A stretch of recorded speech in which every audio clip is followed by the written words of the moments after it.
Hoy empezamos, digamos, como la última parte, son 3 conferencias sobre la Guerra Fría.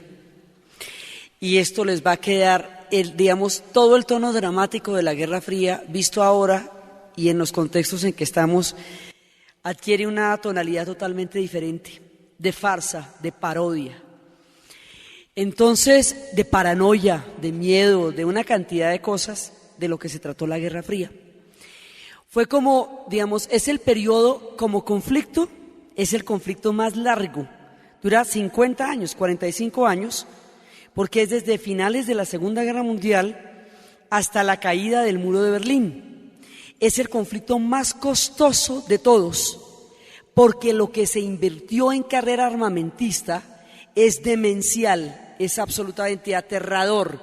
Es no sé cuántas veces lo que hubiera curado el hambre en el mundo, lo que hubiera, digamos, invertido en la especie humana, hubiera hecho de nosotros otro planeta, pero se invirtió en armas. Y eso se volvió un agujero negro que se tragó los presupuestos de millones de naciones y de pueblos y de historias. Un conflicto alimentado por el miedo, una guerra psicológica, una guerra ideológica, una guerra indirecta, que vamos a ver cómo se va a forjar, y eso va a llegar a tener una bipolaridad tan extrema que van a desaparecer los matices. Toda bipolaridad se caracteriza por la desaparición de los matices. Una bipolaridad es como una situación en la cual una pareja se separa y utiliza a los hijos como arma el uno contra el otro. El sujeto, el niño o la niña, como individuo desaparece y se convierte en un arma del uno o del otro. Entonces eso le dijo su papá que me dijera, o eso le dijo su mamá que me dijera, o igualito a su papá o igualito a su mamá. El sujeto desaparece, nulo por completo. La bipolaridad de la Guerra Fría va a ocultar cualquier especificidad de los conflictos y los va a volver solamente un problema de enfrentamiento este-oeste. Y durante estos 45 años no se va a ver nada más. No va a haber ninguna otra interpretación del mundo, nada más va a ser visible, inclusive cuando llegue el resurgimiento del Islam y la revolución chiita y todo eso, nada de eso será visible porque lo que no es comunismo, capitalismo no existe sencillamente. Entonces será una estrechez conceptual también muy grande la que se va a vivir en esos años. Y son unos años confusos, además porque aparte de la paranoia, y aparte del absurdo, también son muy idealistas, también son tiempos utópicos. Sin la utopía tampoco son comprensibles. Tiene de todo como en botica, todos nacimos en esa época y a todos nos tocó, según la época, un pedazo de la Guerra Fría. Entonces, esto empieza por un enrarecimiento del ambiente, por la eterna pregunta: ¿qué pasaría si no se nos muere Roosevelt? Si el mundo hubiera sido igual, si no se muere Roosevelt, si no hubiera sido Truman el que tomó todas las decisiones, sino que le hubieran tocado a Roosevelt, entonces uno se pregunta si Roosevelt hubiera botado la bomba atómica, si Roosevelt hubiera negociado lo que negoció en Potsdam, si Roosevelt hubiera tenido el tipo de discursos que tuvo Truman, pero se nos murió Roosevelt, así que la historia fue como fue. Entonces, si de todas maneras uno se pregunta por qué la naturaleza y la orientación política de Roosevelt era una cosa completamente diferente al carácter de Truman. Pero Roosevelt muere a finales del 44 y ya hay un momento en que empieza, digamos, la Guerra Fría empieza casi con la liberación de los países, a medida que los países van quedando del lado del Ejército Rojo o del lado de los americanos y los aliados, cuando se produce la liberación de la sacada de los alemanes de toda Europa. Entonces ahí va a haber una reposición, digamos, un posicionamiento distinto, porque ahí es el se ve lleve y cómo voy yo ahí. Entonces la Unión Soviética empieza a buscar que todos esos territorios que ella va cogiendo vayan a quedar bajo su influencia. Es claro para todos que ahí va a haber un nuevo reparto del mundo, que va a haber un nuevo reparto del poder y que cada cual va a irse posesionando de manera que quede en las mejores ventajas posibles. Y la Unión Soviética ve ahí una posibilidad de expansión grande, quiere de todas maneras volver a sus antiguas fronteras y está buscando la manera de encontrarlo, y los Estados Unidos rompe a partir de la Segunda Guerra Mundial la política de aislacionismo que lo había caracterizado durante el resto del siglo, y de ahí en adelante se ve involucrado en todos los conflictos y le queda gustando. Y entonces ya no solamente necesita no aislarse, sino que ya le va pareciendo chévere, porque ahí hay una posibilidad de poder muy grande, una cuota de poder muy grande que va a estar garantizada por la bomba atómica. Cuando entonces ahí hay varias cosas. Primero toda la parte soviética, cómo va tomando todos los pedazos de la Europa oriental. Entonces hay partidos comunistas en todo el mundo porque se ha producido lo que se llama con Stalin la Tercera Internacional. Es decir, habíamos hablado cuando estábamos en la revolución bolchevique que había habido, tres internacionales. La primera internacional es la que se habla de la época de Marx, cuando se establecen la primera convocatoria general de lo que va a ser el pensamiento socialista.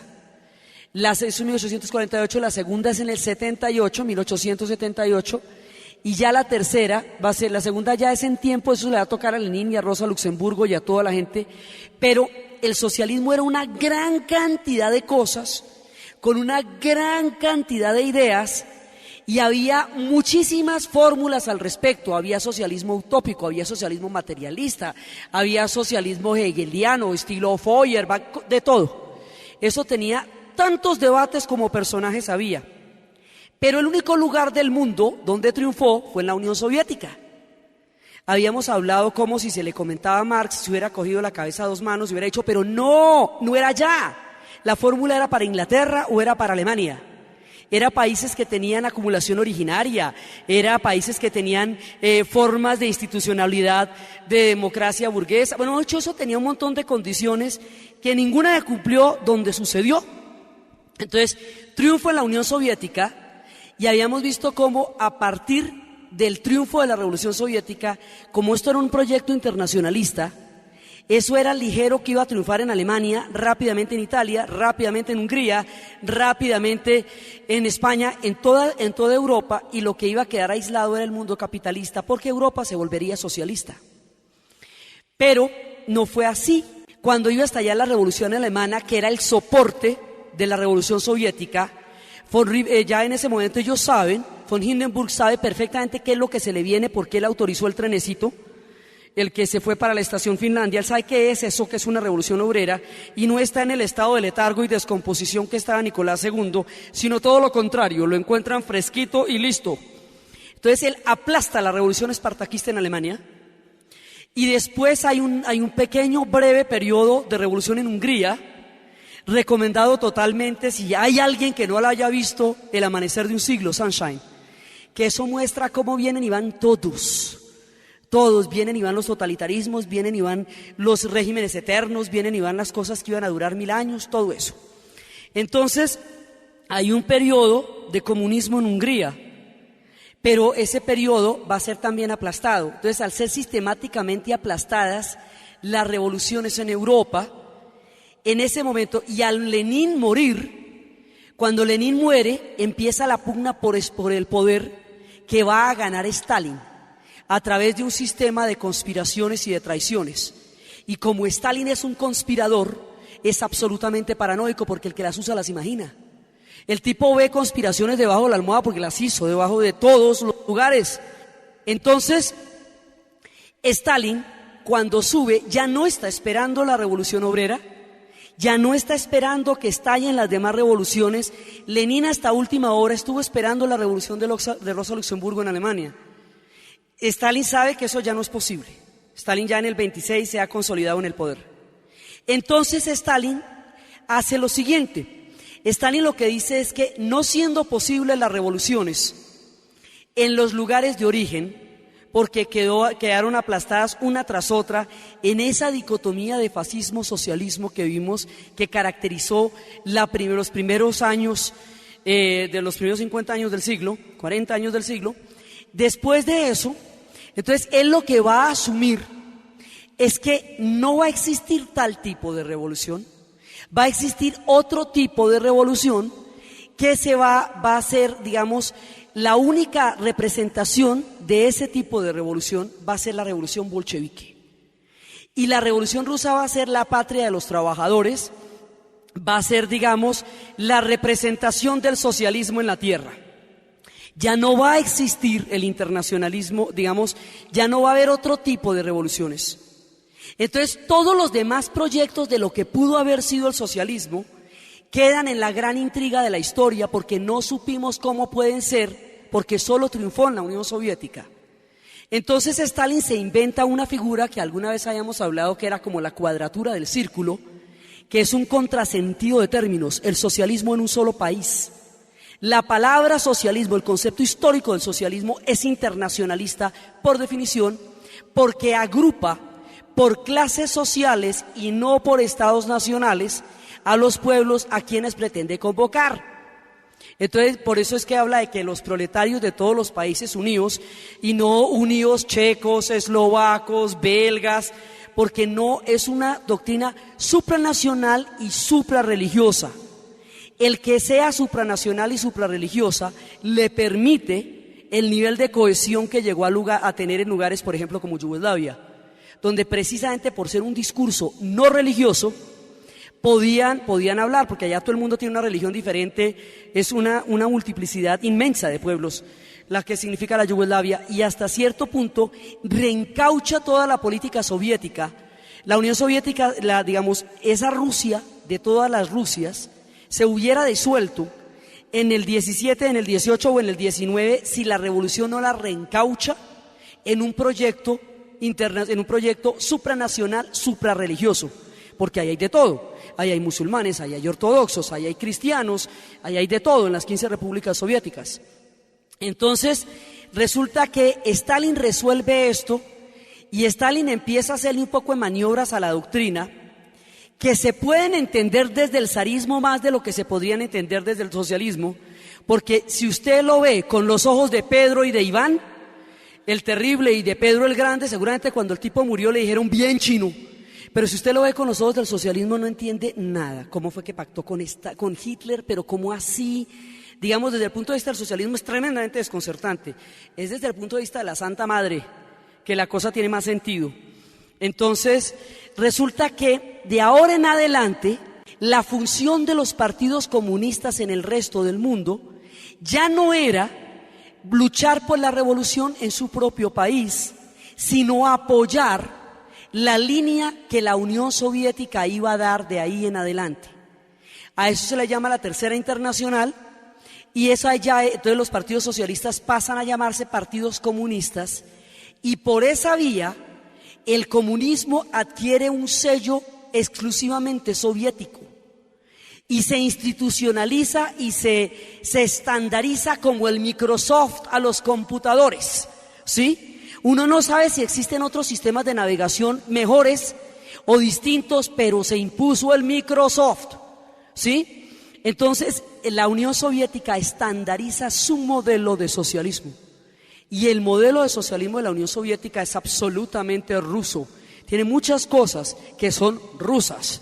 Pero en esa época, nada de esto, digamos, estamos hablando en un tiempo en donde hay la suficiente distancia para poder mirar esto como no se podía ver antes, porque esto produjo unos frenesís, digamos unas fuerzas tan grandes que cegaban la posibilidad de ver esto, ¿sí?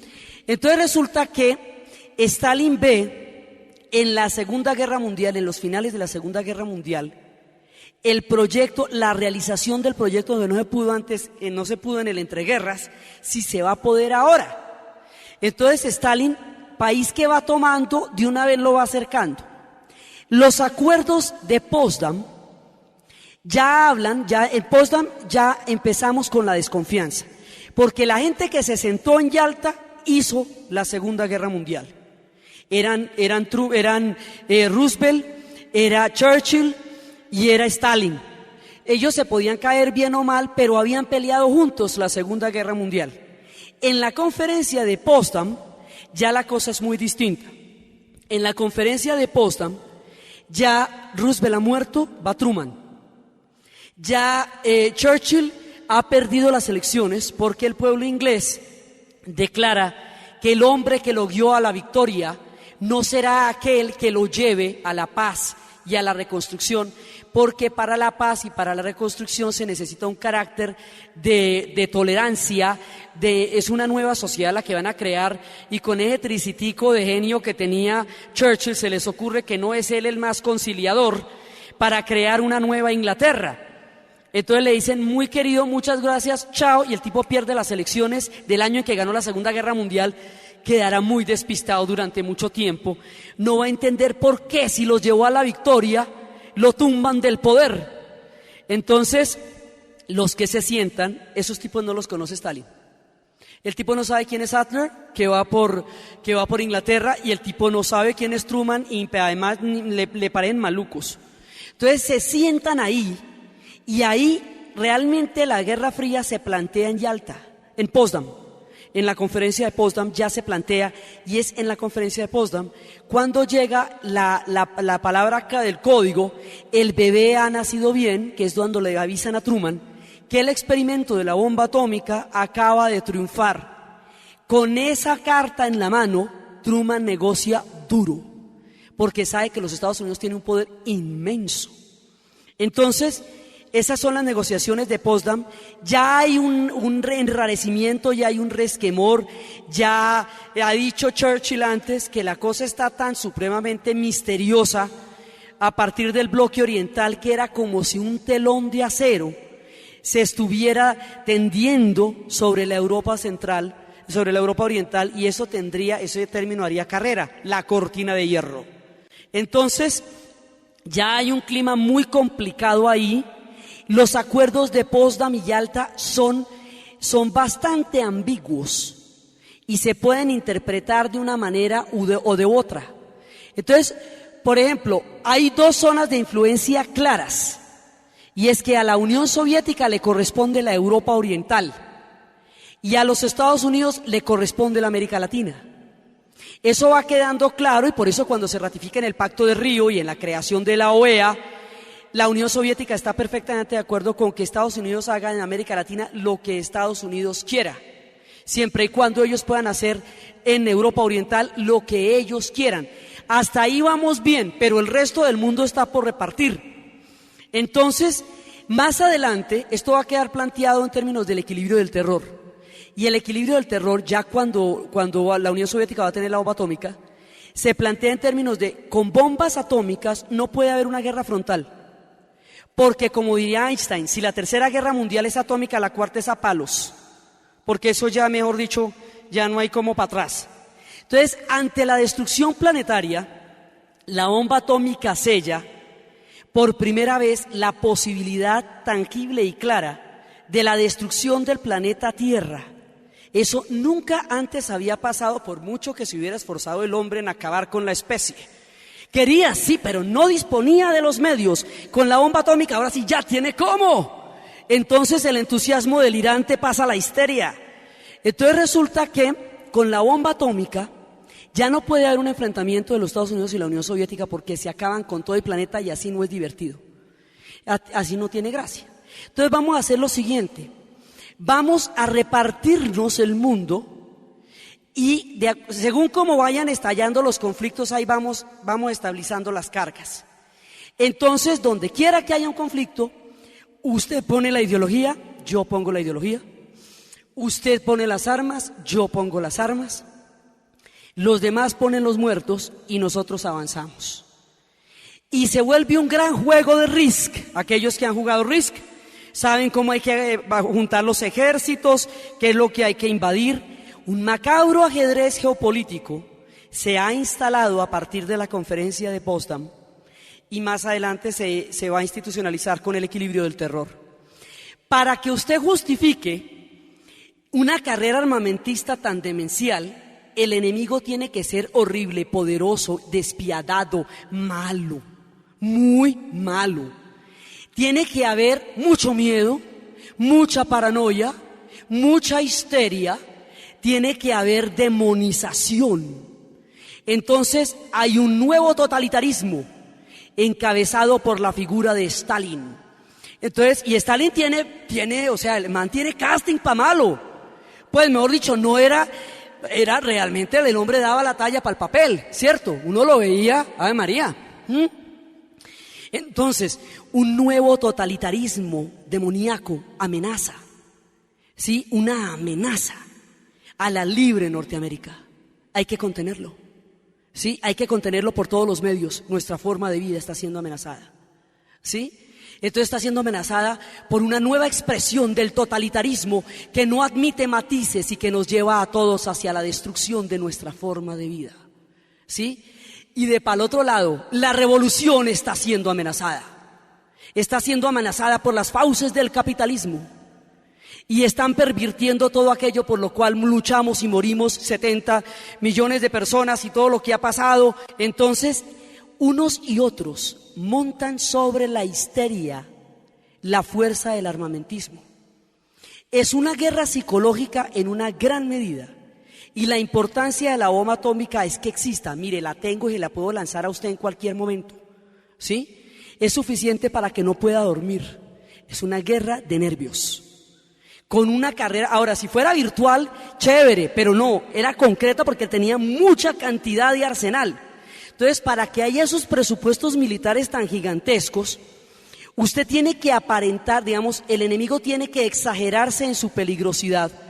Porque el demonio en la Edad Media tenía que ser una amenaza para todos, o si no la iglesia se pensionaba antes de tiempo.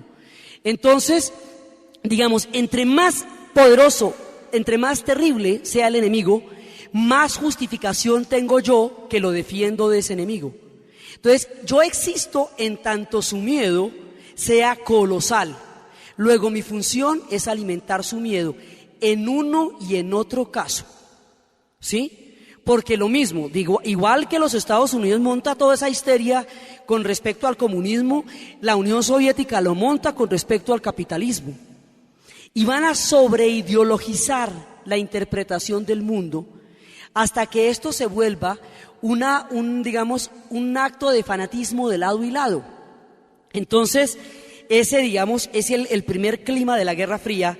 Se va enrareciendo el aire, la gente no se siente segura después de la Segunda Guerra Mundial.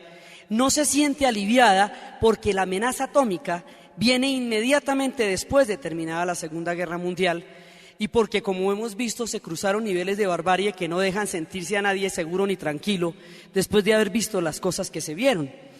Entonces, esto empieza a tomar posiciones. Entonces, Stalin entiende que como a él le tocó la Europa Oriental, pues eso es patio de él.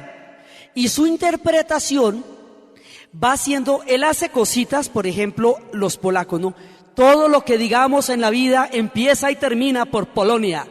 El problema empieza en Polonia.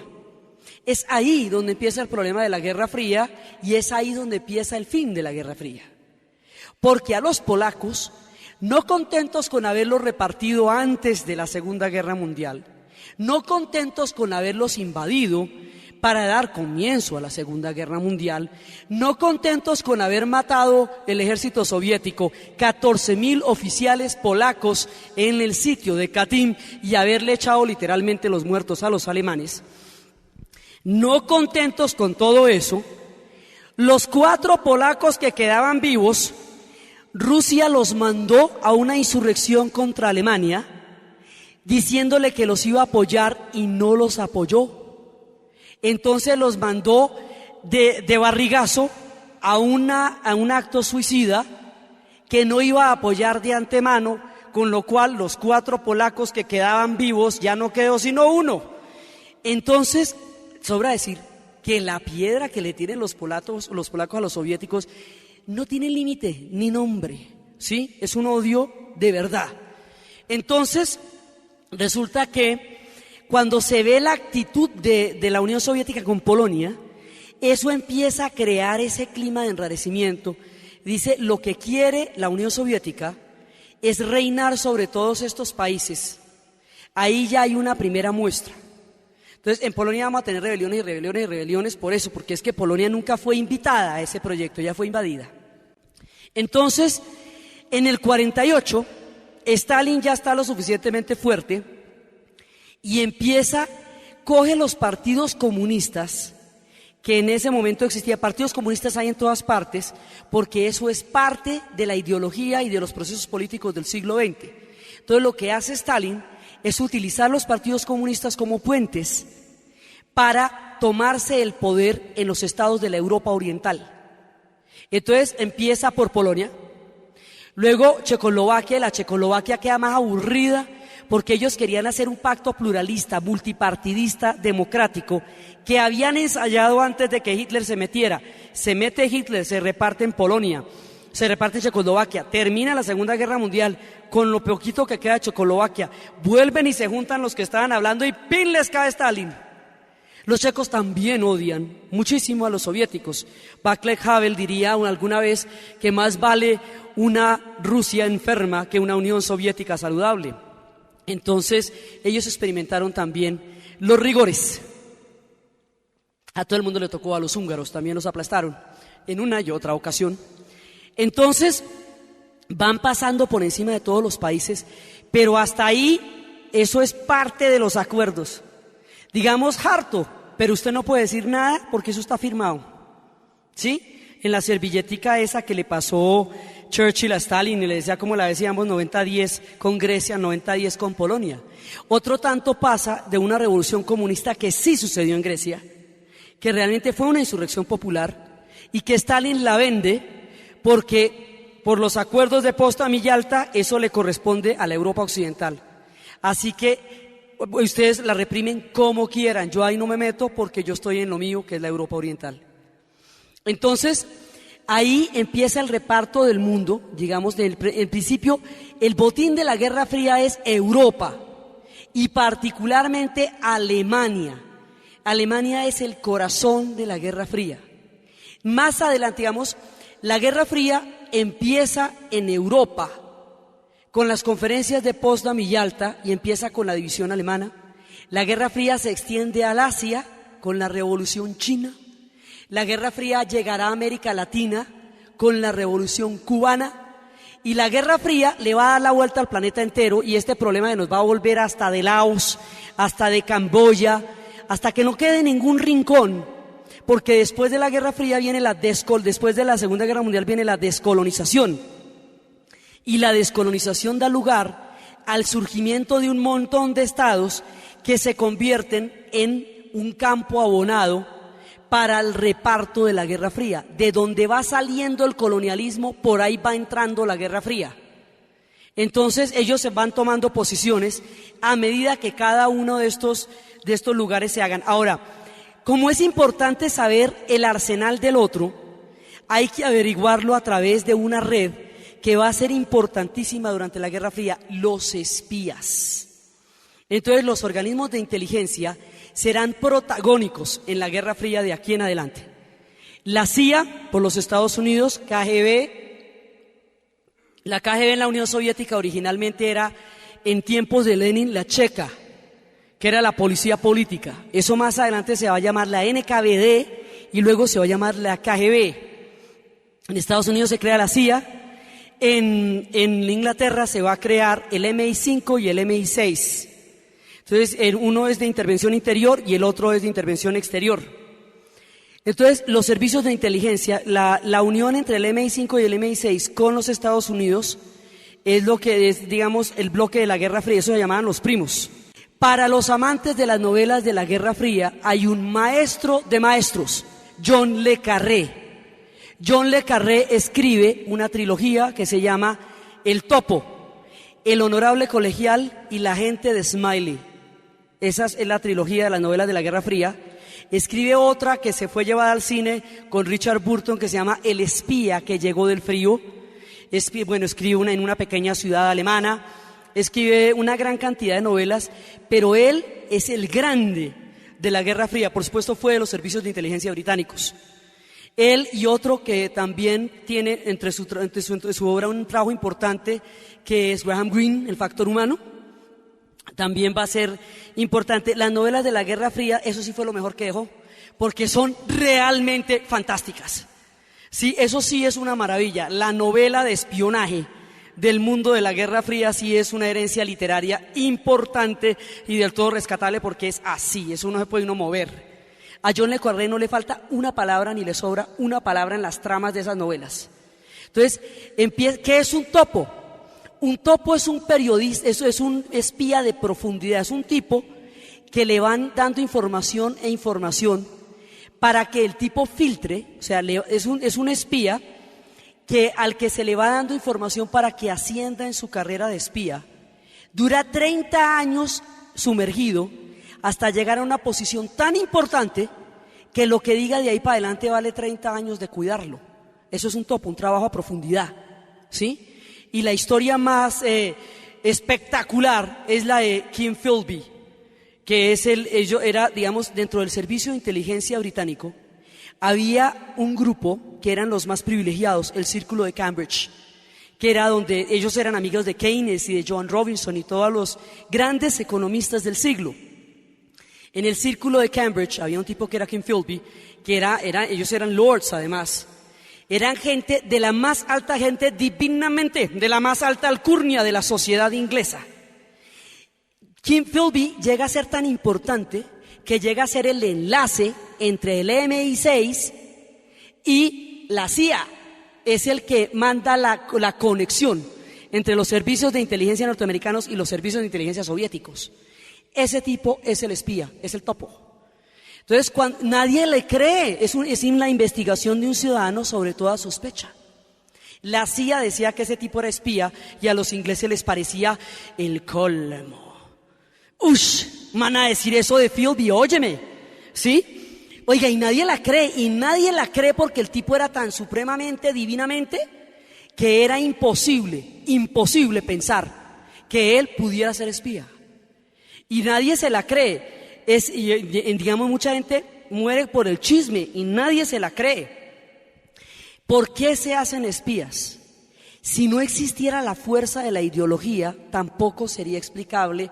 Así como la Guerra Fría no es explicable sin la histeria, tampoco es explicable sin el nivel de credibilidad y de utopía y de convicción, porque en ella hay mucho de cínico, pero también hay mucho de convicción.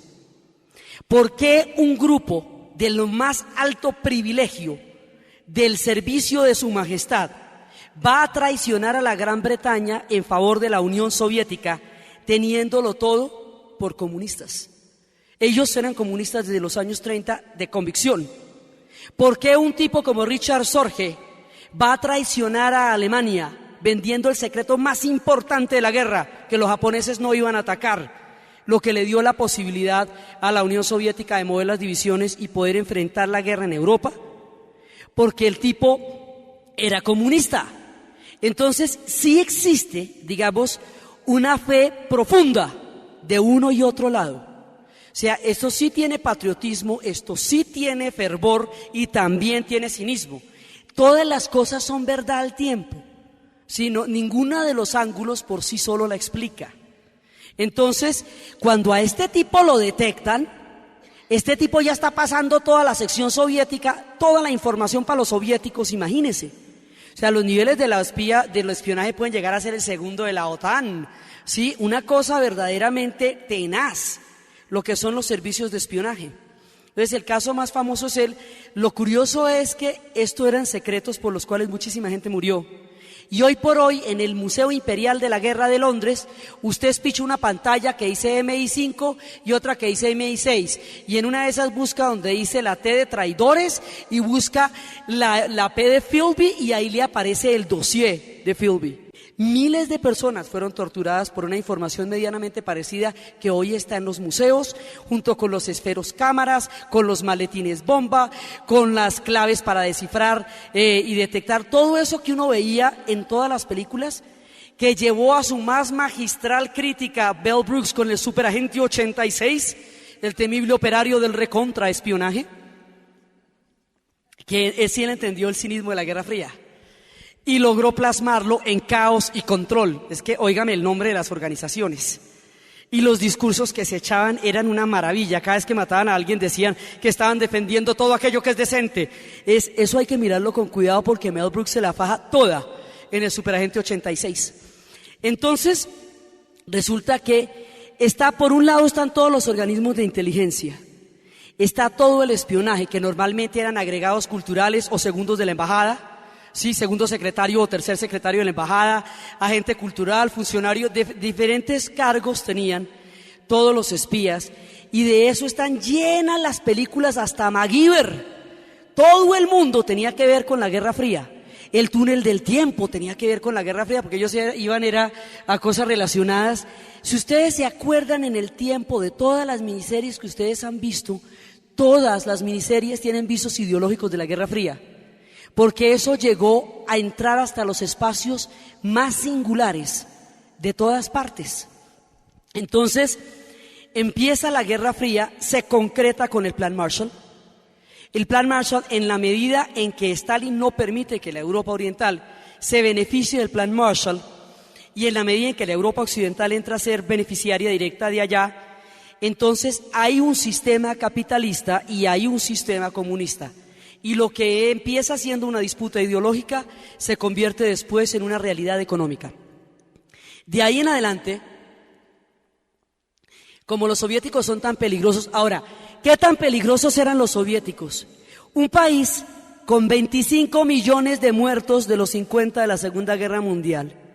Un país con el 70% de la infraestructura destruida por la tierra arrasada. Un país totalmente consumido por la energía con que tuvo que luchar.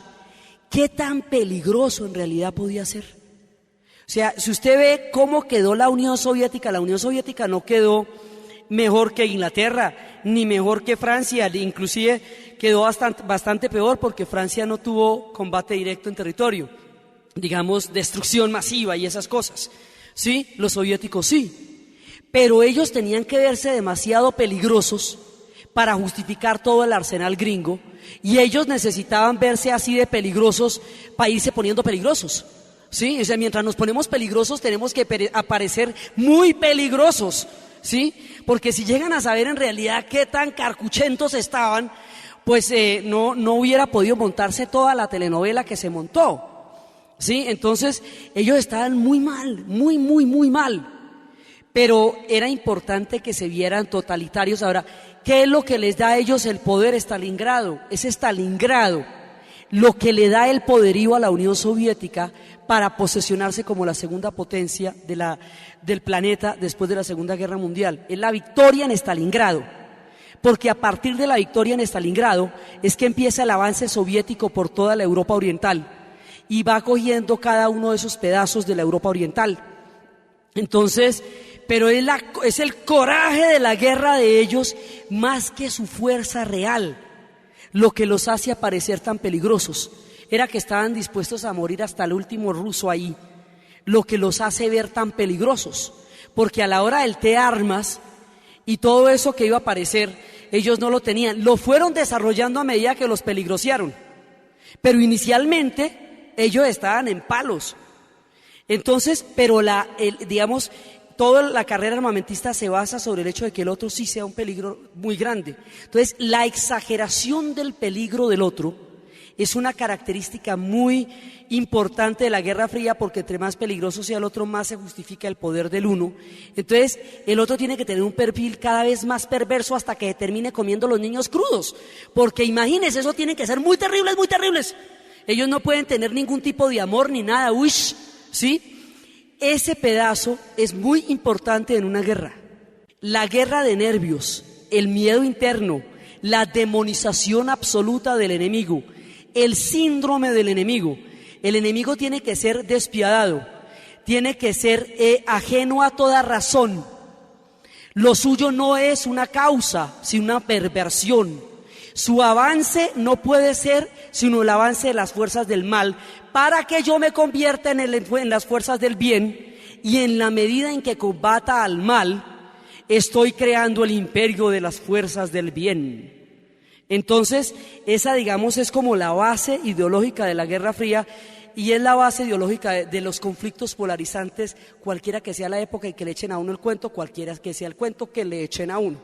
Entonces, resulta que esto se va concretando y sí se va montando una carrera armamentista de verdad. Y la Unión Soviética se va metiendo, ellos mientras los peligrosean, se peligrosean de verdad. Y empiezan a tener los arsenales, y además al meterse en esos arsenales, una cantidad de recursos que se hubieran destinado al desarrollo de una sociedad de bienestar en la Unión Soviética no llegan, porque se van para la carrera armamentista. Entonces los planes quinquenales se montan sobre la carrera armamentista. Entonces nunca llegará el tiempo de los bienes de consumo ligero, del que tanto se hablaba que algún día llegaría. Y los bienes de consumo ligero con el tiempo se vuelven calidad de vida. Y al cabo de 50 años ya la falta del champú irrita, ¿sí? Ya se va volviendo grave que no haya jaboncito, que la crema dental sirva para pegar afiches, que, hemos dicho, ya hay un momento en que eso se empieza a volver grave. Por eso, mucho más adelante, a Eisenhower le dijeron, si usted pudiera introducir un solo libro de contrabando a la Unión Soviética, ¿cuál introduciría? Y Eisenhower dijo, un catálogo de Sears, ¿sí? Y eso hubiera sido demoledor. Entonces, la Unión Soviética paga lo suyo, porque realmente ellos nunca van a tener el esfuerzo de la carrera armamentista para un país en las condiciones en que quedó la Unión Soviética. Fue tan grande que la convirtió en potencia y también fue luego que la arruinó, porque va a ser mucho más adelante la misma carrera armamentista la que va a ser insostenible a la Unión Soviética como proyecto. Ya después eso va a ser un carcacherío de armas que nadie sabe qué hacer con eso. Y hoy por ahí están por ahí volando en realizaciones, vete tú a saber ante quiénes y con qué y de cuáles, ¿sí? Entonces, porque en esa época estaban concentrados los arsenales, ahora están por ahí en la venta, ¿sí? Entonces resulta que la Unión Soviética sí se va armando y los Estados Unidos se van armando. Entonces los Estados Unidos hace la OTAN, Tratado del Atlántico Norte, Organización del Tratado del Atlántico Norte, y tienen la enmienda 5, la cláusula número 5, la quinta, que si uno de esos países es atacado, todos responden en bloque. Esa es la que opera ahorita, ¿sí? Entonces, porque responden como un bloque de alianzas. Entonces ahí es cuando rescata, por ejemplo, hay un poco de países que alcanzan a clasificar en esa. Por ejemplo, Turquía. La pobre Turquía ni iba ni venía.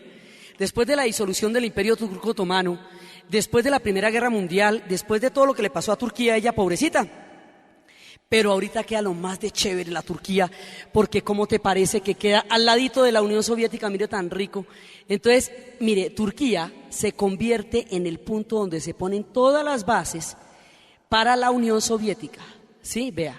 Entonces Turquía entra a formar parte de la OTAN, con eso le dan a usted carreteras, infraestructura, le tienen que meter un billete absolutamente grande para que usted sea competitivo, para que le pasen las armas de la OTAN por ahí, porque usted no puede pasar esos misiles en una carretera de estas porque eso da vergüenza, ¿sí? Usted pase, además es hasta peligroso, esos misiles todos cargados y usted en una carretera muy, muy tenaz.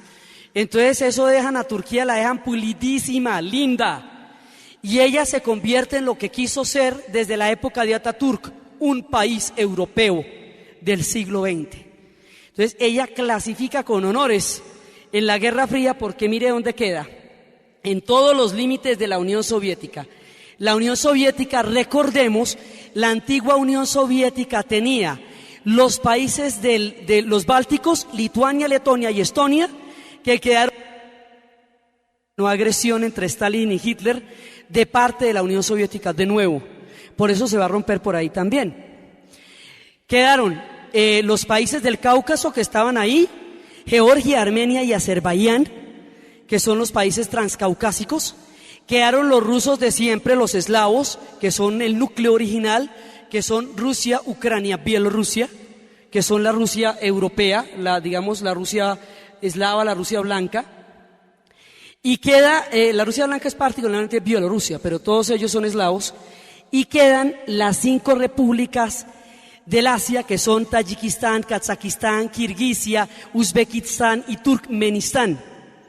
Kazajistán, que es gigantesca pero grandotota, que queda en todo el centro del Asia, es el punto donde están aún ahora todo el armamento soviético para el Asia Central. Los misiles y todas las ojivas nucleares están en Kazajistán y no se las pudieron llevar de ahí porque cuando se acabó la Unión Soviética dijeron que nos devuelve el armamento. Pues venga por él, a ver, ¿qué tanto es el problema? ¿Sí? Pues a ver, venga. No, dejemos así. Entonces, ahí está por si las moscas le cuento, en Kazajistán está todo el armamento de la Guerra Fría para el Asia, ¿sí? Entonces, la Unión Soviética se toma toda la Europa Oriental y más adelante, como respuesta a la OTAN, en el 55 hace el Pacto de Varsovia. Y el Pacto de Varsovia, pues son todos los bloques ya en el 55, porque mientras uno por uno de los echa al buche, entonces mientras Bulgaria, Rumania, Polonia, Checoslovaquia, todos van para adentro. Cuando todos los gobiernos son reemplazados por partidos comunistas prosoviéticos con el esquema de partido único, entonces cuando ya completa todo el trabajo en la Europa Oriental, crea el Pacto de Varsovia en el 55. ¿Sí? Entonces, todos estos países de la Europa Oriental, de la cortina de hierro, quedan bajo el esquema de economía central planificada, partido único, quedan metidos dentro de la Unión Soviética y su destino es el destino que la Unión Soviética tenga. Su prosperidad será la de la Unión Soviética y su ruina será la de la Unión Soviética. Quedan totalmente entrelazados. Entre otras cosas, todos estos pueblos son eslavos. Así que tienen destinos históricos comunes de tiempo atrás. Son eslavos, recordemos que los eslavos se llaman según donde se hagan. Si se hacen en el norte se llaman checos y polacos, si se hacen en el este se llaman rusos, ucranianos, bielorrusos, y si se hacen en el sur se llaman croatas, serbios, montenegrinos. Según donde se hagan se llaman los eslavos, pero todos son eslavos. Una migración del Asia Central que llegó en el siglo VI después de Cristo. Entonces están todos los eslavos, menos los húngaros, que son magiares. Esos son otra migración. Y ellos son distintos a todos y hablan una lengua que no hablan sino ellos. Entonces, resulta que todo este combo queda metido, y eso ahí hay un montón de chismes debajo, porque también había paneslavismo, que era toda una idea de las patrias eslavas. ¿Se acuerda el problema del paneslavismo y el pangermanismo que tuvimos? Se vuelve todo el bloque de la Europa Oriental y queda todo bajo la dominación de la Unión Soviética. Entonces empieza la repartición del mundo, el Plan Marshall concreta la parte económica y de ahí en adelante, digamos, la primera parte de la Guerra Fría es resolver el reparto de Europa. Entonces resolver el reparto de Europa implica la dominación de cada uno de los países de la Europa Oriental por parte de Stalin y el afianzamiento de las relaciones entre Estados Unidos y la Europa Occidental a nivel económico con la inversión del Plan Marshall y a nivel político y militar con la OTAN y a nivel de las redes del servicio de inteligencia que van a estar totalmente comunicadas. Entonces se montan los servicios de espionaje, se montan los pactos militares, se montan los pactos comerciales, se montan las alianzas políticas y queda montada la infraestructura de la Guerra Fría. Una vez montada la infraestructura de la Guerra Fría, eso se vuelve modelo para exportación y donde quiera que haya líos se llevan el aparataje y tal cual lo trasladan. Entonces, pero principalmente eso empieza en Europa y el corazón es Alemania. Entonces Alemania estaba dividida en 4 sectores, pero con la Guerra Fría simplificamos como quien factoriza. Entonces simplificamos y simplemente quedamos en 2, los Estados Unidos y la Unión Soviética, lo que implica que el sector bajo los ingleses, bajo los franceses y bajo los gringos quedó simplemente en gringos, ¿sí? Y el sector de la Unión Soviética pues quedó en la Unión Soviética, tal cual como se había dicho.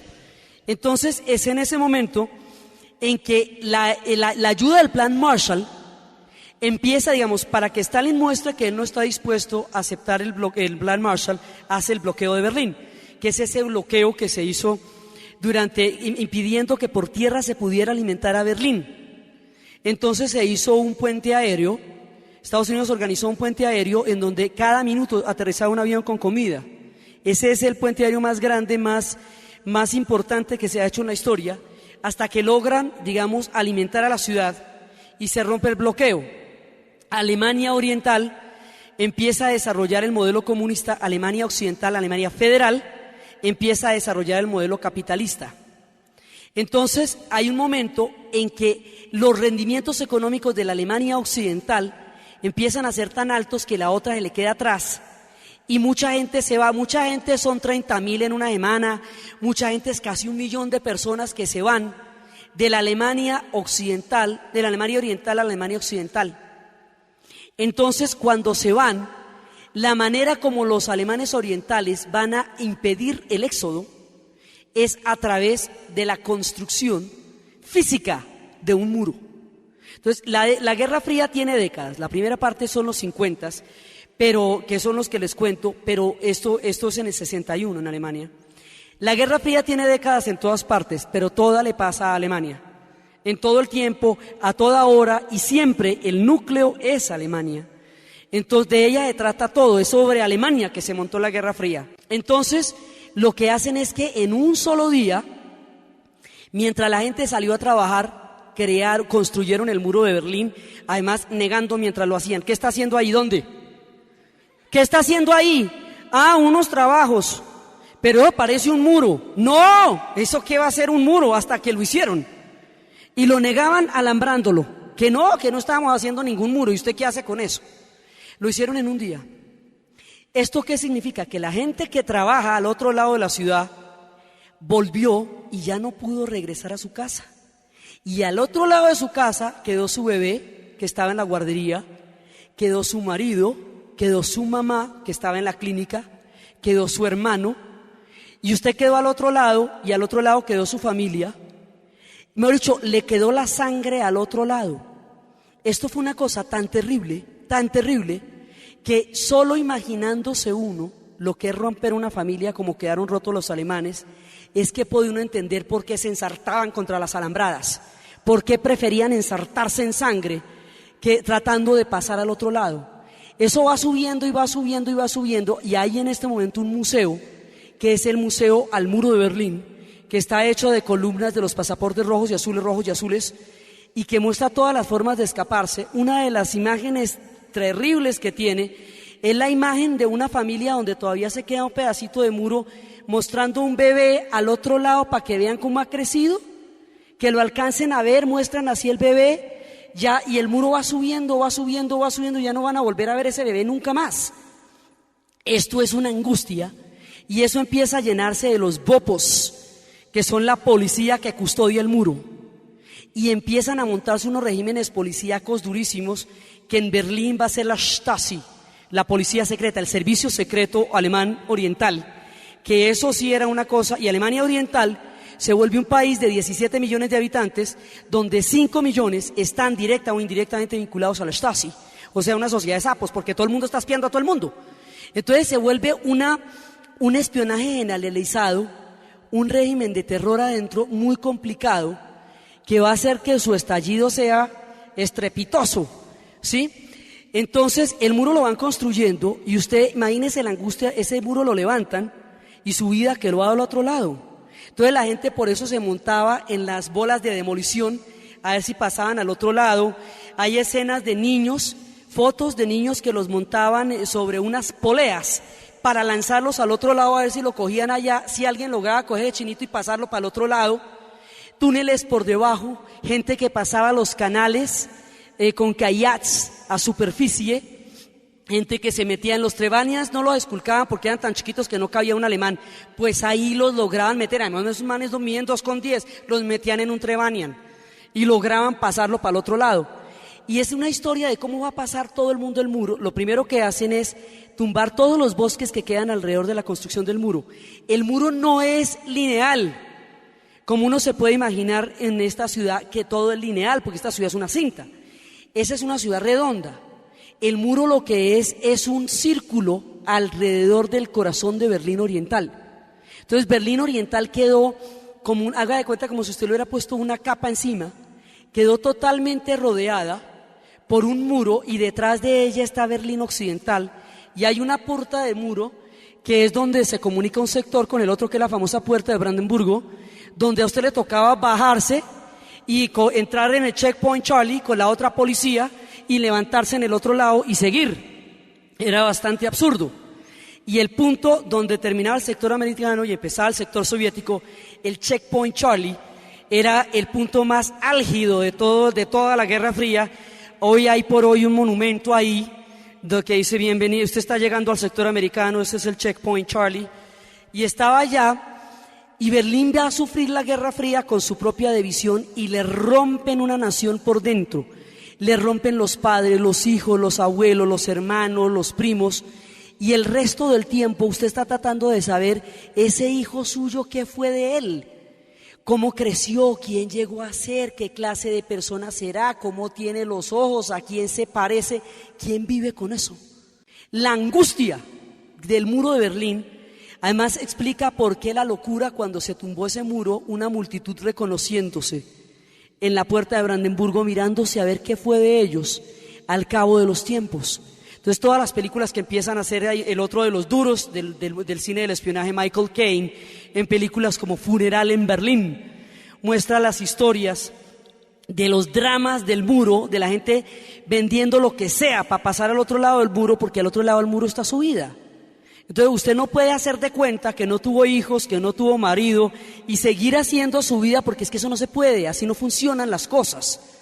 Entonces la gente quedó destruida por el muro de Berlín y eso abrió una cicatriz en Alemania de un tamaño que a medida que pase el tiempo va a quedar más difícil explicarle a las siguientes generaciones cómo fue que les ocurrió hacer una pared para que la gente no me mirara. Cómo fue que intentaron detener un pueblo poniéndole un muro por la mitad. Entonces, hoy por hoy, cuando ya ha caído el muro, se puede hablar de eso, pero en esa época las fotos de esta gente montada encima de motos tratando de ver cómo es el muro de para atrás, qué hay al otro lado. Alrededor del muro se crean toda clase de mitologías, porque los alemanes orientales, pues imagínense, se vuelven seres mitológicos con 4 colas, cachos, de todo, porque usted no los puede ver. Entonces, en uno y en otro lado alimentan la misma locura, que es que los alemanes orientales son los personajes más siniestros, que es que los alemanes occidentales son los más corruptos, que es que los alemanes orientales son comunistas malos, que es que los occidentales son capitalistas perversos, ¿sí? Hasta que el día que descubren que todos son alemanes y de carne y hueso, la sorpresa es macha, ¿sí? Después vamos a ver en el último capítulo de la Guerra Fría las consecuencias actuales de la caída del muro de Berlín y el problema cultural tan abismal que está montado en este momento en Alemania. Ellos solo pueden saludar en Cuba, cuando encuentran allá es que quieren, porque en Alemania es muy difícil, es muy, muy difícil lo que pasa en Alemania a partir de la reunificación, porque la ruptura de Alemania fue muy grande. Cada uno de los dos se monta en un proyecto y cada uno de los dos cree en ese proyecto. Sin la credibilidad no se explica tampoco la Guerra Fría. Esa Alemania que construyeron los orientales era su Alemania, como ellos creían que debía ser una Alemania socialista. Entonces usted no puede llegar a decirles, como les dijeron hace poquito, que todo eso se perdió, que 40 años de su vida fueron en vano, que nada sirve y que era un modelo ineficiente. Usted no le puede decir eso a nadie, porque le dice que toda su vida fue en vano. Eso usted no se lo puede decir a nadie. Y se los dijeron. Entonces el problema es muy grave. En este momento, es grave desde el 61 y es grave ahora. La reunificación no trae el alivio, trae otro tipo de problemas distintos, pero ese es el conflicto digamos, la herencia de la Guerra Fría es ese, el muro de Berlín y todos los líos que tienen los alemanes ahora para poderse saludar por la calle, porque hasta hablan distinto, hasta el idioma les cambió, hasta unos son todos caché que son los occidentales y los otros no tenían el concepto de la moda, entonces les parecen mañé a los otros. Entonces, no, eso es muy complicado, aún ahora es muy complicado. Entonces se crea el muro de Berlín, y el muro de Berlín es el corazón de la novela de espionaje, porque allá es donde pasa todo, en el muro de Berlín. Entonces, cuando se monta todo eso, se está creando toda la infraestructura de la Guerra Fría en Europa. Empiezan a pasar cosas en el resto del mundo que van a hacer que la Guerra Fría se vaya extendiendo. Uno de los países que estaba atravesado por la guerra era Irán, porque en la Segunda Guerra Mundial Irán era por donde pasaba todo el ejército para ir a alimentar a los soviéticos. Entonces a los iraníes no les preguntaron, ¿puedo pasar el ejército para ir a alimentar a los soviéticos? Y ¡ran! Se los pasaron por encima. Entonces, ¿qué van a ver con Irán? Entonces en Irán ponen otra vez al Shah y lo vuelven de parte de los Estados Unidos. Porque la Unión Soviética, como ella estaba por ahí, porque por ahí era que pasaban todos los armamentos para ayudar a los soviéticos, terminada la Segunda Guerra Mundial, mira con ojitos a los iraníes, y entonces los Estados Unidos también, y toca primero, tapo remacho yo aquí, y empiezan a repartirse el planeta.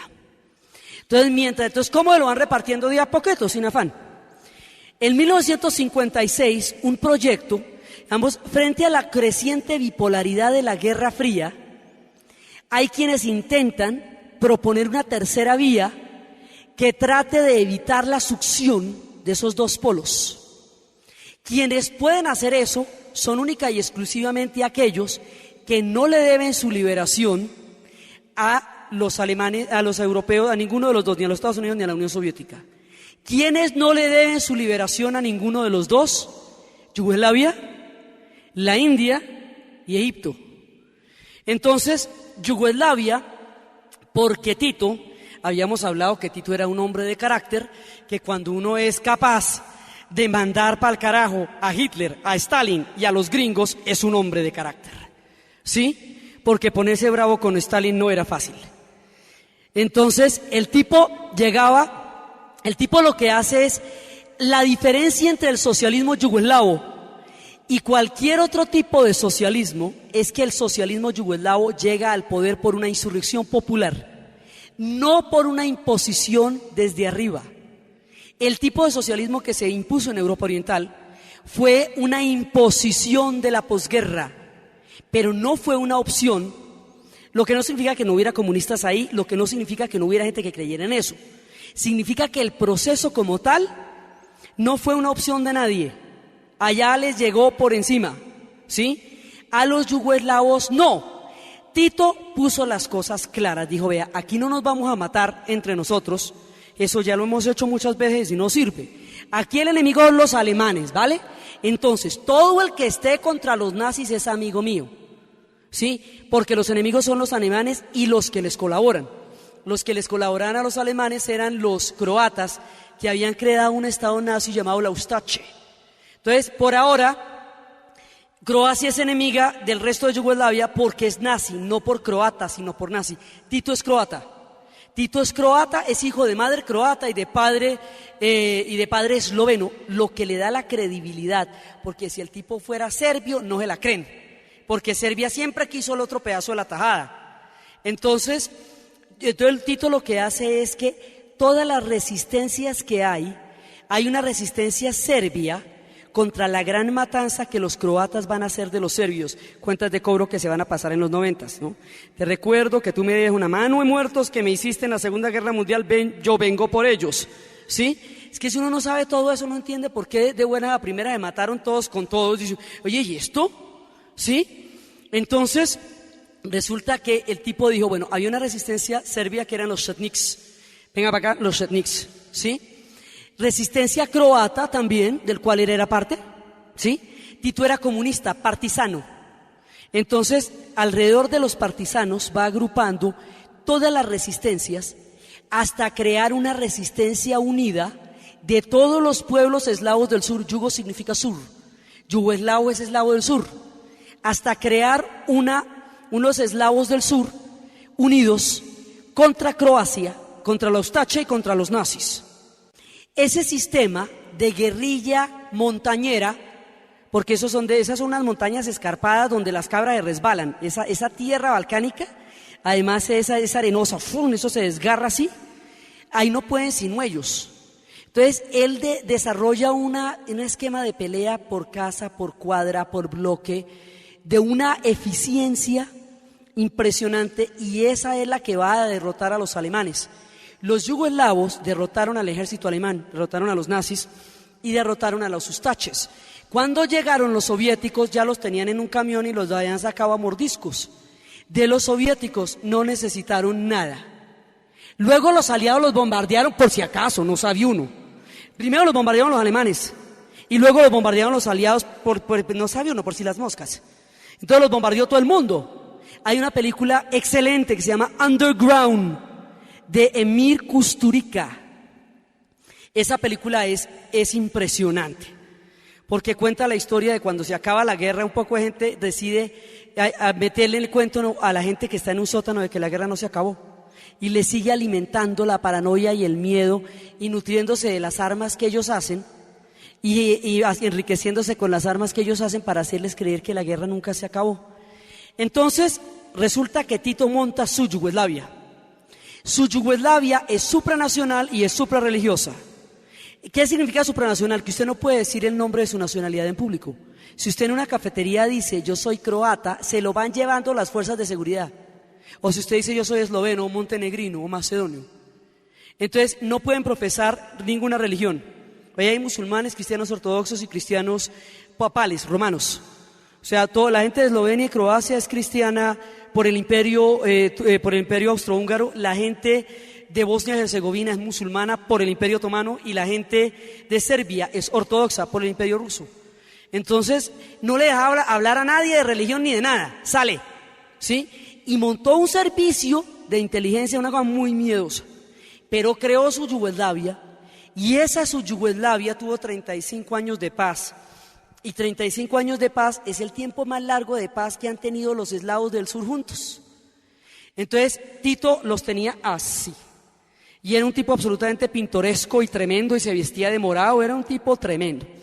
Entonces resulta que Tito coge todo este pueblo, lo junta y hace una nación, y es una nación comunista. Cuando empieza a haber incompatibilidad entre las órdenes de la internacionalista, de la Tercera Internacional de Stalin, con los intereses de la Yugoslavia, cuando empieza a ver que no es compatible obedecer a Stalin y sacar adelante su Yugoslavia, entonces pelea con Stalin y dice: el mío es otro comunismo y yo soy yugoslavo.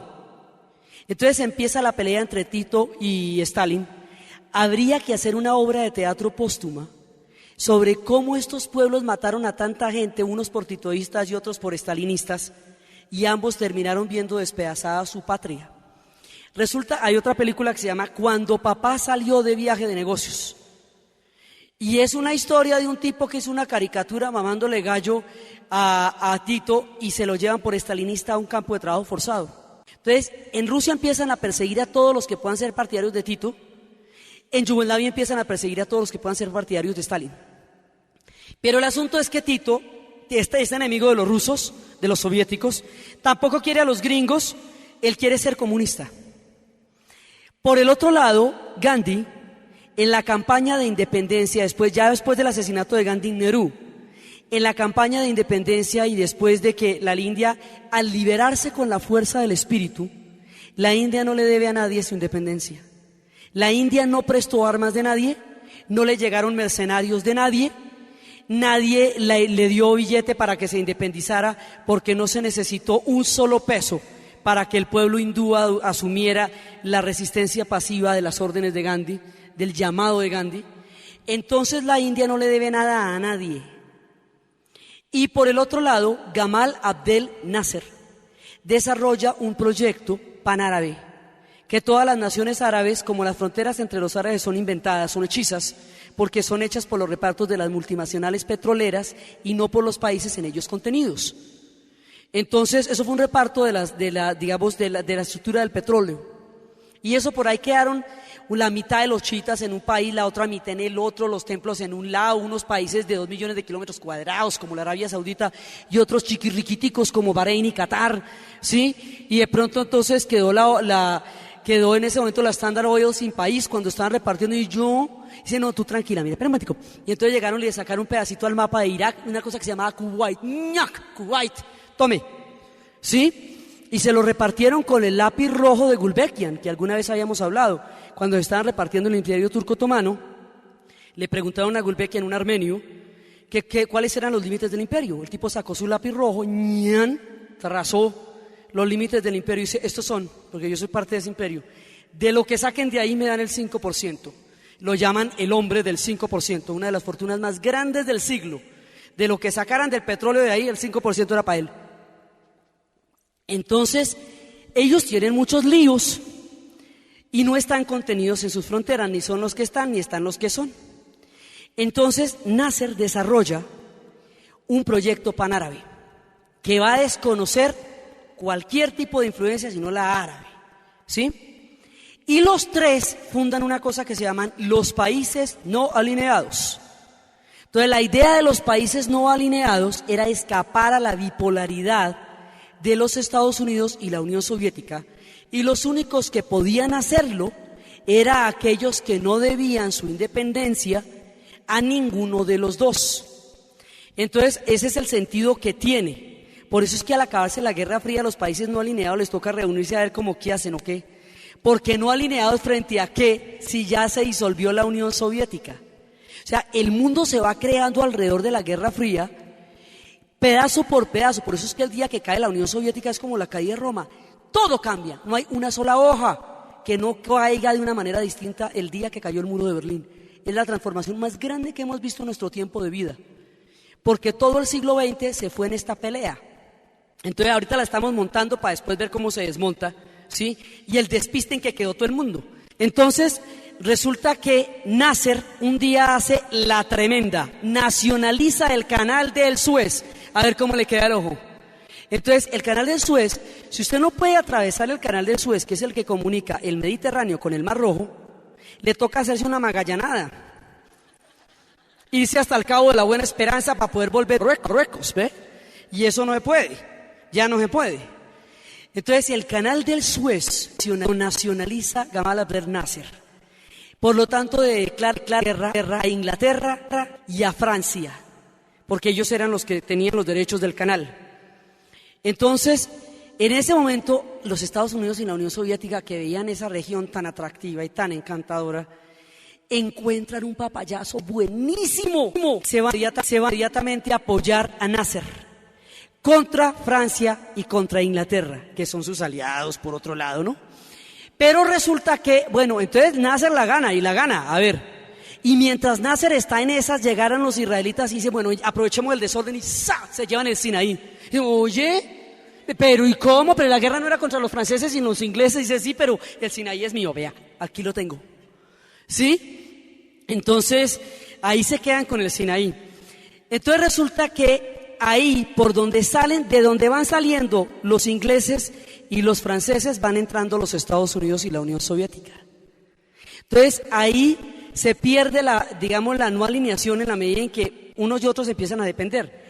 A partir de la creación del Estado de Israel, los Estados Unidos apoyó la creación del Estado de Israel. Y eso estaba ahí latente, pero en el momento de la crisis del Canal del Suez, los Estados Unidos directamente entra a apoyar a Israel y la Unión Soviética entra a apoyar a Siria y Egipto. Entonces ya están en la región. Entonces, ahí, ahora la Guerra Fría es un orden vampiro. Se nutre de los conflictos porque es a partir de las peleas que se fortalece, ¿sí? Porque se necesita que se agarren para que usted se haga a un lado y yo me haga al otro, ¿sí? Y entonces usted diga que usted pone la ideología y el otro diga que el otro pone la ideología. Entonces los Estados Unidos se vuelve la tierra de la libertad, la tierra de las oportunidades, el modo de vida americano, el sueño americano, la tierra de la libre oportunidad, el paraíso, allí donde llegaron los irlandeses famélicos y se volvieron alguien, allí donde llegaron los italianos sin nombre y desarrollaron todo un imperio. Esa se vuelve la tierra de la libertad. Y la Unión Soviética se vuelve la patria de los trabajadores, la justicia social, los pueblos de la tierra, los condenados de la tierra. Y ese cuento se lo venden a todo el mundo y ese cuento lo compra todo el mundo. Entonces, y se va extendiendo. Y entonces esto se vuelve una cosa totalmente entre buenos y malos, entre superhéroes y villanos. Por eso es tan importante el Superagente 86, entre caos y control. Entonces, ya la tienen en el Medio Oriente, ¿sí? Lo cual es muy importante porque ahí está el petróleo. Entonces más chévere todavía, ¿cierto? Bueno, y entonces eso va a llegar a China por la vía de la Revolución China. Los Estados Unidos no entendía que los chinos y los rusos no son ni prójimos, que inclusive Stalin apoyó fue a los nacionalistas porque los nacionalistas no le pedían que entregara el pedazo de Manchuria que se había comido, sino que ellos lo único que pedían era que no apoyara a los comunistas y por lo tanto le daban el pedazo de Manchuria que se había comido, mientras que él sabía que los comunistas no le perdonaban esa Manchuria. Entonces, inclusive Stalin ni siquiera apoyó al Partido Comunista Chino, ni estaba de acuerdo con esa, ni desde el punto de vista internacionalista tampoco le parecía simpático que la China fuera comunista. Sin embargo, pues se volvió comunista la China. Entonces, desde el punto de vista de Estados Unidos, que ese no distingue matices, ¿sí? Eso dice, eso todos amarillos, todos son rojos.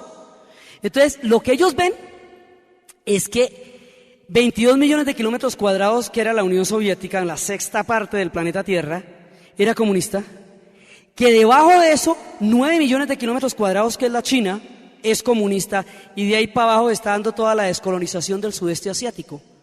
Entonces, que necesita una contención, un dique que impida el avance del comunismo, la política de contención, The Dulles Forest, es la que se va a desarrollar de ahí en adelante.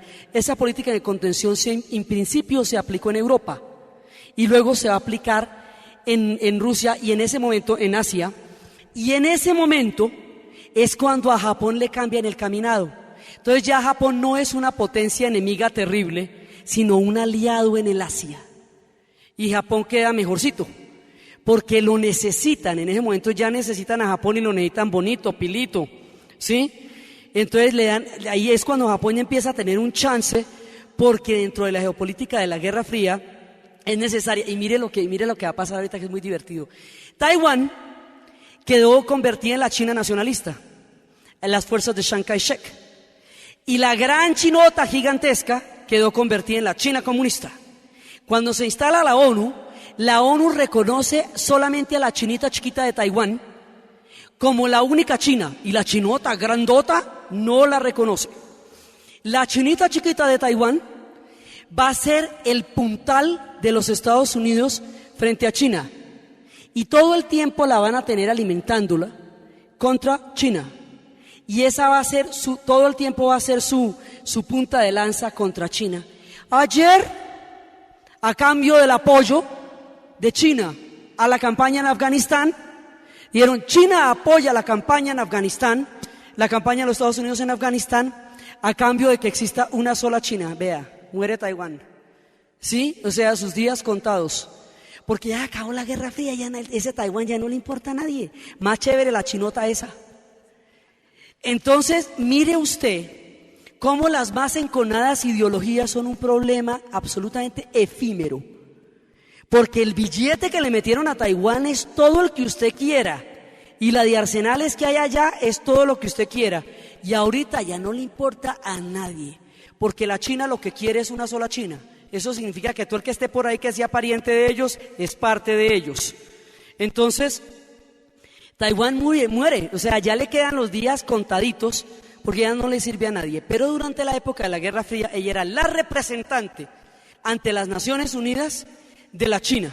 Eso cambiará después a raíz de otros conflictos. Después del tintico vemos cómo se va haciendo esto como una mancha de aceite hasta llegar a los polos y que no queden. Este montaje escénico de la Guerra Fría se va a trasladar a muchos otros escenarios, y el traslado a cada uno de esos escenarios va a terminar absorbiendo y va a terminar simplificando, entre comillas, todos los conflictos dentro de la dicotomía capitalismo-comunismo. Entonces, esto va a llegar al Asia.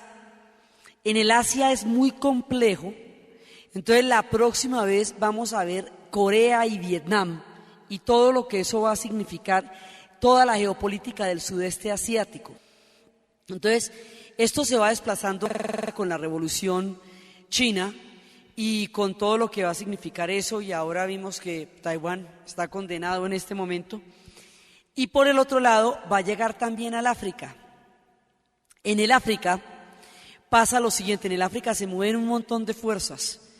Resulta que hay un momento en que un montón de conflictos insignias, digamos un montón de conflictos banderas, están ahí porque convienen a la Guerra Fría. Por eso, cuando se acabe la Guerra Fría, vienen un montón de procesos de paz que no eran posibles durante la bipolaridad de la Guerra Fría, porque había un interés específico en mantenerlos vivos para los intereses de la Guerra Fría. Entonces, con la caída de la Guerra Fría vienen un montón de procesos de paz y otro tipo de guerras que no estaban ligadas a la Guerra Fría, sino a otros procesos anteriores, más profundos, más antiguos, pero hay otros que sí se logran liberar. África queda atenazada dramáticamente dentro de la Guerra Fría, y ahí va a haber otro de los conflictos grandes, que va a ser el apartheid. Entonces, los conflictos, por ejemplo, el del Medio Oriente, ellos necesitaban que hubiera conflicto en el Medio Oriente, porque en la medida en que había conflicto en el Medio Oriente, Estados Unidos y la Unión Soviética podían hacerse su pulso por el petróleo, por el control de la zona, por todo eso. Es solamente y únicamente cuando cae la Guerra Fría que va a ser posible la paz en el Medio Oriente, porque a los Estados Unidos, al no tener a la Unión Soviética al otro lado, le va a interesar extender la dominación sobre la región y ya no le va a servir en el estado de conflicto en el que estaba. Así que solamente después de la guerra del Golfo Pérsico es que se va a plantear en serio un proceso de paz en el Medio Oriente. Mientras tanto va a ser uno de los conflictos que permanentemente va a estar, porque después de la crisis del Canal del Suez, entonces viene la Guerra de los 6 días, y la Guerra de los 6 días es la que va a armar el corazón del conflicto. Digamos, arma el corazón del conflicto porque la Guerra de los 6 días es un ataque. Hay un momento en que se va a producir los cascos azules van a despejar, se van a retirar del Golfo de Aqaba, y el Golfo de Aqaba es el que comunica a Israel con el Mar Rojo. Al quitar los cascos azules, la protección de los cascos azules del Golfo de Aqaba, en ese momento Israel queda completamente desprotegido del Mar Rojo. Eso es equivalente a un ataque, aunque no se dispare nada. Entonces es en ese momento, cuando estaba Moshe Dayan, en esa generación, que toman la decisión de atacar a los países árabes, porque eso, el equivalente, digamos, lo que acaban de hacer era equivalente a un ataque. Entonces atacan a los países árabes, y en esa guerra, en el 67, en 6 días, le quitan a Siria los altos del Golán, a Egipto la franja de Gaza y a Jordania la margen occidental del río Jordán, llamada Cisjordania. Esos territorios que le quitan a los países árabes se conocen hoy como los territorios ocupados. En esos territorios había población palestina que había sido originalmente desplazada desde la creación del Estado de Israel, porque la creación del Estado de Israel, como vimos, se hizo sobre una premura tan grande por la tragedia tan terrible que le estaba pasando a los judíos que estaban muriendo ahogados en el Mediterráneo porque no había ningún puerto que los acogiera, porque no pertenecían a ninguna nación, que la premura de la creación del Estado de Israel no permitió ningún tipo de solución para Palestina. No se contempló qué pasaría con los palestinos. Se habló de una partición de un Estado mitad judío, mitad palestino, que no era viable en la práctica. Y entonces es cuando pasa la creación. En el 48, los árabes le dicen a los palestinos que huyan, porque va a haber un ataque total contra Israel. Los palestinos huyen, el ataque se produce, pero Israel gana esa guerra. Entonces los palestinos que se fueron afuera se quedaron.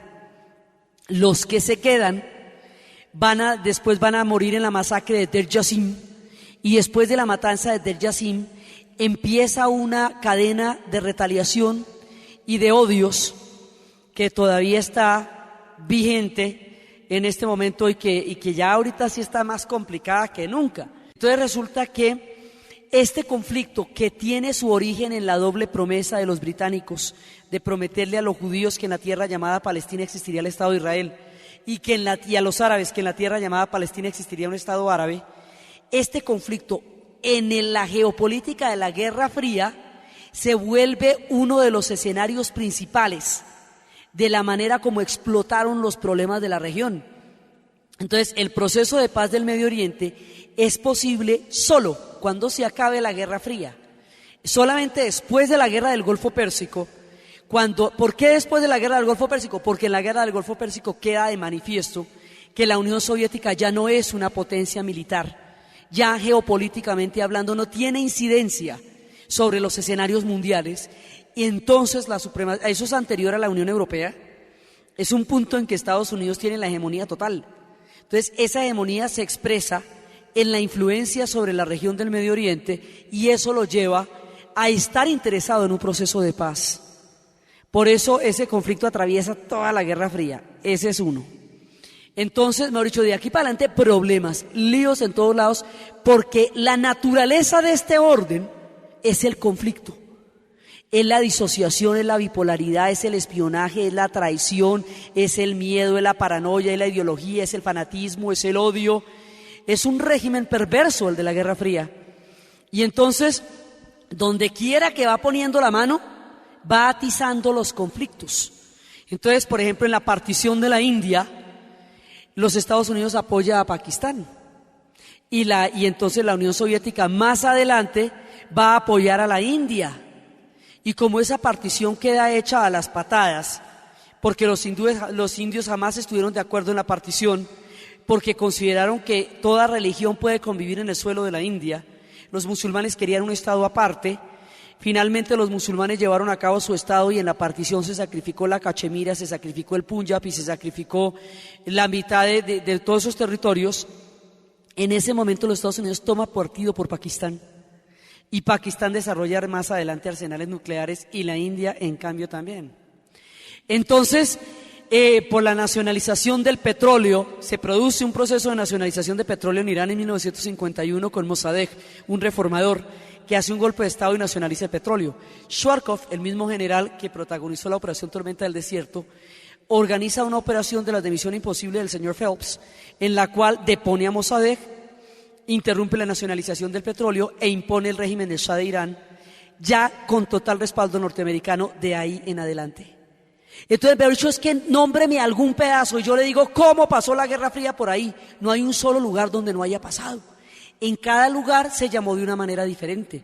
En el sudeste asiático se llamó la política de contención, en América Latina la teoría del dominó o la doctrina de la seguridad nacional, en Europa era la crisis de los misiles, todo, pero se va extendiendo como una mancha de aceite. Entonces, en el Medio Oriente coge esta pelea entre árabes y palestinos y la mete en el corazón del conflicto. Entonces, de ahí en adelante, cada una de las guerras está en ese contexto. Entonces, los Estados Unidos apoyan a Israel y entonces ellos se vuelven, digamos, el puntal de los Estados Unidos en la región del Medio Oriente y la Unión Soviética apoya a Siria y apoya a Egipto y apoya el proyecto del panarabismo también. Entonces, ahí tienen para rato. La única guerra que queda en tablas es la guerra de Yom Kippur, porque en la guerra de Yom Kippur, la del 73, en ese momento estalla la crisis energética, y la crisis energética va a ser una cosa tan grave que la sociedad industrial occidental va a pasar del superávit a la recesión, porque el petróleo sube de 50 centavos de dólar a $50 barril en una semana. Entonces eso desbarajusta la sociedad industrial, ¿sí? Entonces, por primera vez hay tablas, porque sí requieren pelea, pero no tanto. Hemos dicho que se peleen, pero que no se desmadren. Sí, porque eso sí ya después se nos sale esto de las manos y ahí sí, ¿qué hacemos? Sí, yo sí necesito que se agarren y todo, y chévere, pero tampoco. Y esa es la primera guerra de las guerras modernas de misiles, de que ya no son, sino que ya hay misiles y cohetes y todo eso. De los hermanitos del B1 y B2, la siguiente ya la generación, esa es la guerra de Yom Kippur. Ahí hay una innovación y ahí los paran a los dos, porque hay petróleo de por medio. Entonces, toda la geopolítica del Medio Oriente está montada sobre la conveniencia de la Guerra Fría y la conveniencia del suministro del petróleo, según cómo les vaya la marea, ¿sí? Entonces, en África habíamos hablado de cómo en la Segunda Guerra Mundial los africanos habían dicho que el amo blanco se va, pero no de Tanzania, ni de Uganda, ni de Kenia, sino de África. El amo blanco se va. Y la Segunda Guerra Mundial fue el gran laboratorio de la descolonización africana. Y ellos fueron allá a pelear en las trincheras europeas, a ver cómo era que peleaban los europeos. Y a ver cómo era que morían. Y a estos europeos les entran las balas, fíjate tú. Y los matan, y ellos se matan entre ellos bastante. Entonces, empieza toda la descolonización africana. Hubo una promesa de cogobierno en Argelia, que fue rota, y desata la crisis argelina. Entonces, al pueblo africano, que le habían caído, primero los 300 años de esclavitud, luego le cae un siglo de colonialismo, que era el colonialismo como estaba concebido en África, es tal vez la versión más perversa de un régimen de suyo, muy perverso, porque el colonialismo habíamos hablado que eso es una tenia. El colonialismo es que llegan a su casa, se sientan en la sala, se le comen la nevera, se le comen el mercado y además lo miran mal. Así de grande, vea, poquito.